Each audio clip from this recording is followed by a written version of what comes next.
Welcome to the Washington AI Network podcast. I'm Tammy Haddad, the founder of the Washington AI Network, where we bring together official Washington policymakers, DC insiders, and AI experts who are challenging, debating, and just trying to figure out the rules of the road for artificial intelligence.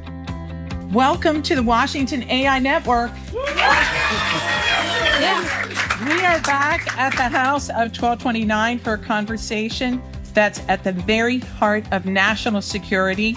And as regular listeners know, we have been honored to host Trump administration officials who are working so hard in the fields that we cover. Of course, Howard Lutnick joined us for the AI honors. We've had most recently Scott Cooper, Tech Force, Patrick Witt. I think you guys know Patrick Witt. And tonight we have a very special guest. Please join me in welcoming Sean Cairncross. He is President Trump's National Cyber Director. He's a longtime Washington important man, and there's no more important issue, Sean, although I don't know, you need to learn how to duck this job, I got to say. Welcome, Sean Cairncross, please. Thank you. Thank you. And I also want to invite you to help me welcome Sanjay Poonen, who is the CEO and president of Cohesity. Thank you for being here. That's the Sean Cairncross Show. Okay, Sean, you released your cyber strategy. Okay, now I want to read, if you don't mind, your pillars, if I may, just so everyone can write it down. Shape adversary behavior, promote common sense regulation, modernize and secure federal government networks, secure critical infrastructure, sustain superiority in critical and emerging technologies, build talent and capacity. Sean, that's a heavy lift. Oh my goodness. So please take us through, not all of them, but how you can get this started. Sure. Happy to do that. First, thank you, Tammy, for having me. I appreciate being here. And thank you, everyone, for taking the time to listen. And Sanjay, great to see you. Good to see you again. We've seen each other quite a bit the last few weeks. We've seen each other quite a bit. I'm Nice. looking forward to this conversation. So the first thing I would say is we did put a lot of work into the strategy, but it is President Trump's cyber strategy. It's not mine. It's the administration's and the president's. And I think I make that point because I think it's an important one. What we're really trying to do here, and what the president is signaling for the first time, is from the top of the chain, a strategic direction for cyber as its own strategic domain. And for so long, this is an area that is developed with different authorities and different agencies operating on a tactical level in this area. But the USG haven't really pulled back to say, what are we trying to achieve in this domain holistically? How can we lever every component of the USG to get done what we're trying to do in cyber? And how can we use cyber to help on a strategic level with what we're trying to get done fundamentally elsewhere? So that's what this effort is all about. Okay, so adversarial behavior. How do you shape adversarial behavior? Yeah, well, the first thing I'd say is right now, the incentive scheme here is way out of whack. So we have seen this for decades now develop and scale and become more sophisticated, both on industry, on government networks and capabilities, whether it's espionage, nation-state related criminal organizations, scam centers, ransomware actors, or the like. And it's asymmetrical. It's a huge payoff for very little cost. And there are so many points of defense. Defense just doesn't get the job done alone. And so if you're on the adversary side of this, why would you slow down? Why would you stop? And as AI, artificial intelligence tools are infused into this mix, the pace picks up, the speed picks up, and it becomes even more rewarding. So I think it's incumbent on the policymaking set to say the government has a role to play in defending U.S. interests, U.S. citizens, and industry. And I should say, I know we've got international allies in the room here. I see the British are here, the Irish are here. I'm sure there are others. And we work in close partnership because we're facing the same threat actors, and this threat doesn't know borders. So what we're trying to do is impose costs on those who engage in this behavior, figure out a way to do that using the whole of government, some of it's cyber on cyber, but not all of it, to send the message that this behavior carries risk and that calculus to engage in it maybe should be revisited. And Sanjay, what's the role of private industries? Well, I've been in the security industry 15 years. And when I first met Director Cairncross, it was at a conference last year. He came out to visit Kevin Mandy and myself. I hadn't met him before, but I'd heard a lot of good about him. He has a legal background, but he was very common sense. And he was asking our perspective as industry leaders. We had another meeting that he initiated this time.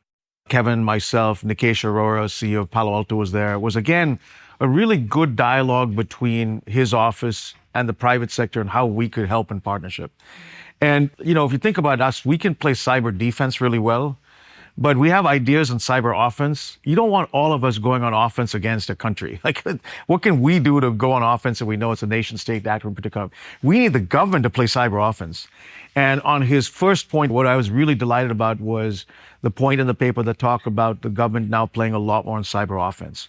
We were also very excited to play our small role in helping him write the Trump administration paper. But one of the other points that I articulated, you read out, was modernizing the government with appropriate secure infrastructure. That's where we played Cohesity. Securing critical infrastructure. There were a couple of those 6 pillars that really resonated with us. He mentioned the fact that every NATO-friendly country and every democracy is going to see the same attacks that the U.S. is facing. We're the biggest GDP. We're one of the biggest democracies. And typically, the bad guys attack us first. But what we saw in the UK with the retailers last year, what we saw in Japan with the breweries, were mirror attacks of what we saw in the United States.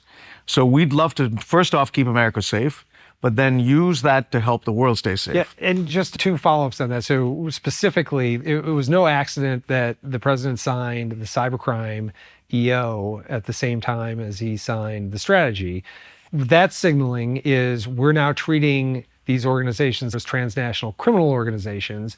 So that opens up the ability for us to say, how can we proactively get after this problem in a way that's not always reactive? So we're not waiting to do, the remedial side of it and fix things, but say, how can we deny them the benefits of what they're doing, make their life hard, and deny them safe haven where they go hide out? So that's the first thing. And the second thing is, to your point, what the president has directed, I think, the administration to do is to be forward-leaning with industry, to make sure that we're viewed as partners with our terrific innovators and the private sector that we have, which is responsible and handles the critical infrastructure, defense, and operations for this country largely.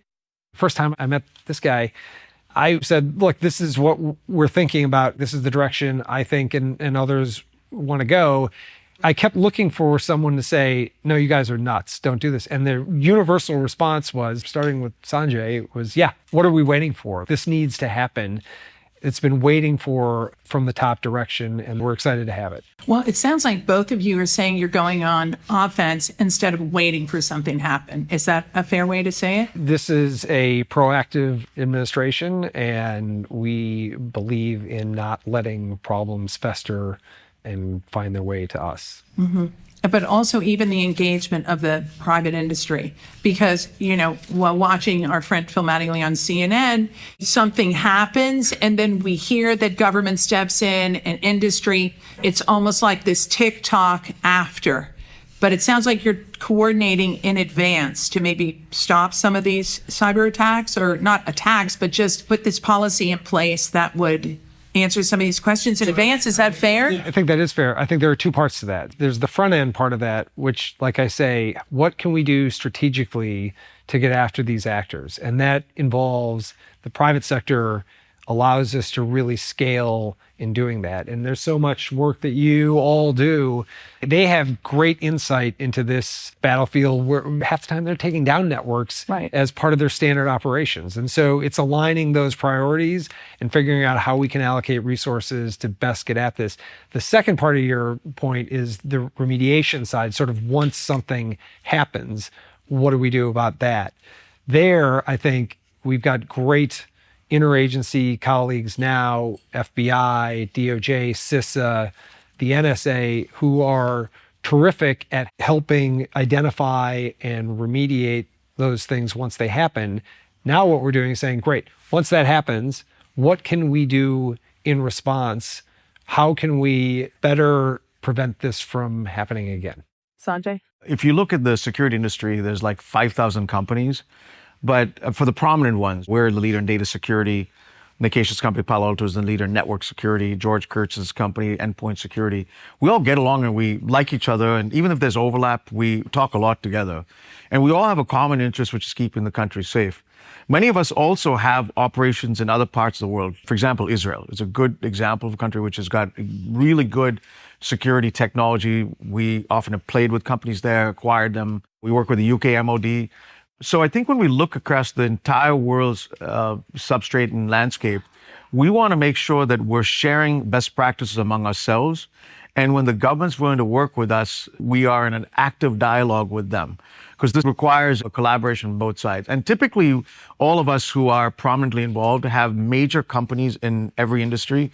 So we study the attack, whether it was Cornelia Pipeline or what happened in United Healthcare Group or what happened in the Las Vegas hotels or most recently at Stryker. And we have a very good view of what's happening there that we could then feed the intelligence agencies. And we need help then from the government to say, okay, now here are the facts, what we're seeing. I think it may be time to go on offense, as an example. It has to work together. People may sleep on how important the private sector, particularly companies like Sanjay's and Cohesity, are in protecting daily life in America. And so if we're not sharing information in a way that's at relevant speed, at the right tempo, and it's actionable, then I think it's a disservice to everyone. Okay, so Sanjay, I want to turn to agentic AI, because the strategy also makes a bold commitment that AI can actually detect, divert, and deceive threat actors in real time. Cohesity already uses AI to protect customers and the data. How do you see agentic playing into all of this? Well, I think it's a little bit like the age-old debate about any technology could be used for good or bad, or even going back thousands of years ago to fire. Is fire good or bad? It keeps a house warm, but it could burn down a house. The printing press. Good books have been written, bad books have been written. The internet. I think when you think about AI and agents, there's a lot of productivity. Entire aspects of publications now are being transformed through the ability to take an entire Leo Tolstoy and summarize it in a half page. But when we think about agents in the future, just the same way that we're battling these Shahad drones that are coming at us that only cost $10,000, the ability to create a new ransomware attack or a new agentic attack gets cheaper with agents. And that's an example of agents being used for bad. And as we've always talked about in the security industry, we've got to be right all the time. They've got to be right only once. So if the ability to attack us, the cost goes down because they're agentic and so on, we have to build a resilience framework for agents. So these are agents that could be potentially maliciously deleting data or unintentionally deleting data. And we have an entire framework of how we think about that. I think this now requires our research in the security industry to cover not just data and applications and identity, but also agents. Okay, you often talk about the data iceberg, the idea that while we focus on the 25% of live data we see on the surface, there's a massive 80% submerged underwater in backups and archives that is often ignored. How can government, do you think, leverage its massive data archives? There's a long kind of thing. I won't go through all the details here, but the point that Tammy's making is if you think about where data is stored, typically you divide data into two forms. Structured data is databases. If you're a technical person, it might be an Oracle or a Databricks. Unstructured data is files. And you probably have a lot more files than you have databases. And that's why 70% of the world's data is unstructured. And as this data ages, typically the government or any bank keeps a copy of it. It's called a backup or a vault of it. And that just accumulates. And the longer you have regulatory requirements to retain that data just becomes the bottom of that iceberg. The bad guys discovered, let's not go off to the top of the iceberg. Let's go off to the bottom of the iceberg because that's just your historical copy of everything you have. And if I can get all your history, you're likely going to pay me the ransom. So the way in which you protected that secondary data had to change. And that's how our company was born. And I think if you take any department of the government, and the same thing applies to JP Morgan, any other bank, wherever you have more data and you have especially unstructured data, you've got to make sure you have a policy to secure that. And one simple thing we recommend to everybody, there's many sort of steps. We have 5 steps, but one that I'd point out, everybody should keep at least 3 copies of their data, with the 3rd copy being in what's called an air-gapped cyber vault. An air gap means that this is my network and Sean's outside my network. I separate you from my network and I keep my 3rd copy with him. So if my entire network goes down, the 3rd copy is in a safe place. That's what it means, an air gap and a cyber vault. In our world, we call that cyber vault Fort Knox, and we want to make sure that every company has that notion of a 3rd copy cyber vault. Okay, so Sean, we've read the reports about Salt Typhoon, Volt Typhoon last year when China used our own AI against us by directing Anthropic's Claude Code tool to autonomously orchestrate a cyber attack against the government. Yeah. How do we harness the full potential of AI to secure American AI tech stack and promote American innovation? Yeah, well, a couple of things. The first is, Tammy, the president is very forward-leaning on the innovation and deployment side of this, and we are working closely with our colleagues in the White House to build security into that framework so that it is not seen as a friction point for that innovation and deployment. And when you start to think through, people say artificial intelligence security, there are many layers to that. So you have the AI companies themselves and their cybersecurity posture. The AI infrastructure piece of it is the supply chain, the hardware. Is that secure? Then you have the AI models and data poisoning concerns, et cetera. Is that secure? Then you have the AI runtime and steering issues and prompts and that sort of thing. And then you have the broader sort of societal offense and defense and the use of agentic AI. What's the role of that going to be? So it's a very broad topic that's covered, and we've got to go piece by piece on the policy piece to figure that out, and we're working on it. Okay. Also, not to bring up everything that's happened, sorry, but Iran cyber attack against the U.S. company Stryker. This new strategy that you have launched, would that help with attacks like that? It helps in the sense that we're trying to get in front of this. Right now, obviously, there's an ongoing kinetic conflict in Iran, and those who wish to do us harm in cyberspace have their hands full at the minute, but they certainly are trying to engage, and there's an incredible amount of defense that's played, like I say, through the private sector, also U.S. law enforcement and the intelligence community are helpful in that. But with respect to imposing costs, yes, it's fair to say that we are engaged in imposing costs in real time on those that are trying to conduct these sorts of operations. Okay. Sanjay, there's a major pivot in this document toward common sense regulation. The administration is talking about stripping back burdensome compliance checklists so companies can move faster. From your perspective, how will this approach change the way you work with government to protect data? One of the things we've liked about working with Sean, the current administration, has been a focus on less regulation. Now, regulation has to have some place in AI where you're not completely allowing this to walk across privacy considerations and so on. But we want a country where innovation is thriving. That's the beauty of the United States. The tech economy here is the best in the world. We have some of the best entrepreneurs that have created great companies. And if you look at the biggest tech companies, whether it's NVIDIA or Amazon or Google or Microsoft or even new ones like OpenAI and others, this is the hotbed of innovation. And the more you shackle that innovation, the less you're going to get people moving at the pace. Silicon Valley is full of venture-funded companies that thrive that. They're not, by the way, just in Silicon Valley. They're all around here now, and too. Washington, too. See, everyone wants to be with us. Right? So there has to be a reasonable and common sense view as to how you have guardrails, but you don't overdo it. Mm-hmm. And that's the wonderful thing we've liked about working with Sean and the current administration is there's a sensible view on AI. There's a proactive view of how you adopt this. In some senses, we also follow a couple of other big companies. NVIDIA is an example of a company that's really found the right way to deal with the policies on AI. We've liked the fact the current administration is proactive about AI. Jensen and NVIDIA are an investor in our company. So on AI, we're following a little bit of how these companies that are bigger than us are shaping that. And in cyber, there's a connection, as Sean mentioned earlier, between AI and cyber, because many of the security algorithms we apply are AI-based algorithms. Okay, Sean, I want to ask you about Pillar 6, and that's the cyber workforce pipeline. Yeah. There's so much conversation about government and private industry both in skilling and reskilling. What's your plan? There's a huge hole in and need for cyber jobs to be filled in the workforce. That's true in the private sector. It's true in the federal government, both on the civilian side and the defense side. We're always looking for talented people. So what we want to do is we want to align incentives to build a patriotic cyber force who is also taught skills and given the ability to take those innovative ideas to the marketplace and earn a living.